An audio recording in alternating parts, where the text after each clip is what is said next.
हमारे हिंदुस्तान में इस्लाम सिर्फ और वैसे ही पूरा इस्लाम तो आया ही है 1500 साल पहले। हिंदू धर्म बहुत पुराना है, तो बाहर से आए होंगे 10-20। वो जब मुगलों की वक्त में उनकी फौज में थे, बाकी तो सब हिंदू से ही कन्वर्ट हुए हैं मुसलमान हिंदुस्तान में। और उसकी मिसाल हमारी कश्मीर में है। कश्मीर में कौन था 600 साल पहले मुसलमान? सब कश्मीरी पंडित थे, सब वही इस्लाम कर गए, बन गए। तो मैंने कहा सब इसी धर्म में पैदा। आपने अभी गुलाम नबी आजाद को सुना, जिन्होंने कहा कि हिंदू धर्म इस्लाम से कहीं ज्यादा पुराना है। हिंदू धर्म सबसे पुराना धर्म है। अब सबके मन में ये सवाल जरूर उठ रहा होगा कि गुलाम नबी ने जो बात कही उसके पीछे की सच्चाई क्या है, इस बारे में हमारा इतिहास क्या कहता है।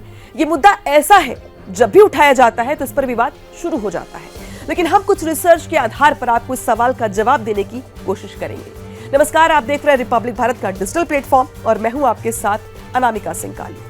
रिपोर्ट्स की माने तो इस्लाम धर्म की उत्पत्ति 7वीं शताब्दी की शुरुआत में हुई थी और इससे पहले भारत में केवल हिंदू, जैन और बौद्ध धर्म के लोग रहा करते थे और भारत की आबादी में तब एक भी मुसलमान नहीं था। ये बात कई हजारों साल पुरानी है। 1930 के दशक में किताब आई जिसका नाम था a short history of Muslim rules of India. इस किताब में बताया गया है कि साल 636 वो पहला साल था जब इस्लाम धर्म को मानने वाले किसी व्यक्ति ने पहली बार भारत की धरती पर अपने कदम रखे। उस समय सीरिया, फिलीपींस और रसिया में इस्लाम धर्म के पहुंचने के बाद जब अरब के खलीफाओं को भारत के बारे में पता चला और उन्हें ये जानकारी मिली कि भारत एक ऐसा देश है जो सोने की चिड़िया है, जहां लोगों के पास बहुत धन दौलत है, तो अरब के खलीफाओं ने भारत में खिलाफत के लिए अरब देशों से एक यात्रा शुरू की। खिलाफत का मतलब होता है किसी क्षेत्र में इस्लामिक राज्य का ऐलान करना, और इसी मकसद से पहली बार मुस्लिम भारत की धरती पर आए थे, जो साल था 636।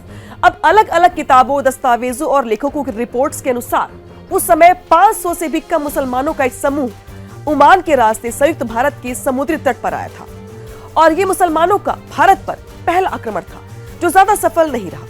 हालांकि उसके बाद साल 712 में भारत पर मुसलमानों का दूसरा बड़ा आक्रमण हुआ, जिसमें मोहम्मद बिन कासिम यमन से संयुक्त भारत के सिंध क्षेत्र में पहुंचा, जो आज पाकिस्तान में है। मोहम्मद बिन कासिम ने 6000 मुसलमानों के साथ सिंध प्रांत पर कब्जा किया और यहीं से भारत में मुसलमानों की आबादी का भारत में विस्तार शुरू हो गया।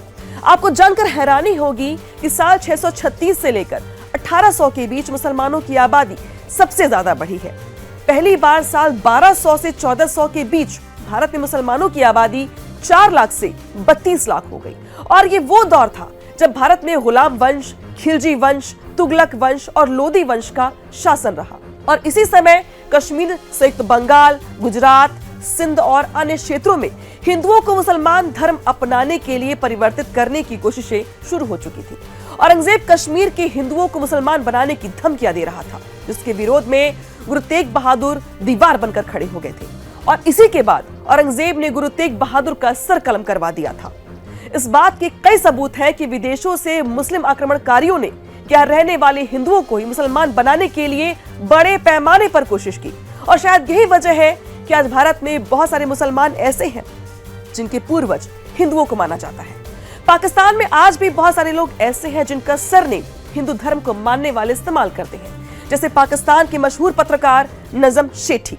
सेठी सरनेम वो इस्तेमाल करते हैं जो मूल रूप से खत्री होते हैं और पंजाब से आते हैं और खत्री हिंदू धर्म में एक जाति के माने जाते हैं।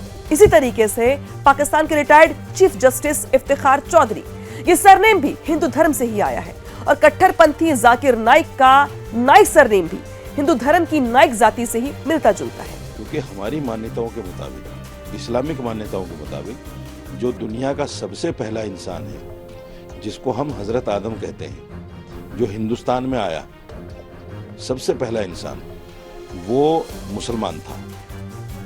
उनकी जो वाइफ थी हजरत हव्वा, वो भी मुसलमान थी। जन्नत से उनको उतारा गया हमारी मान्यताओं के मुताबिक। तो ये कहना कि इस्लाम 1500 साल पहले आया, ये अज्ञानता है। हमने अपनी इस खास रिपोर्ट को पूरी निष्पक्षता के साथ आपके सामने रखी और मुसलमान धर्म गुरु का पक्ष भी आपको सुनाया। आगे आप लोगों के विचार क्या है इस बारे में आप कमेंट करके जरूर बताएं और इसी तरीके की तमाम खबरों के लिए देखते रहिए, सब्सक्राइब करिए रिपब्लिक भारत का डिजिटल प्लेटफॉर्म। नमस्कार।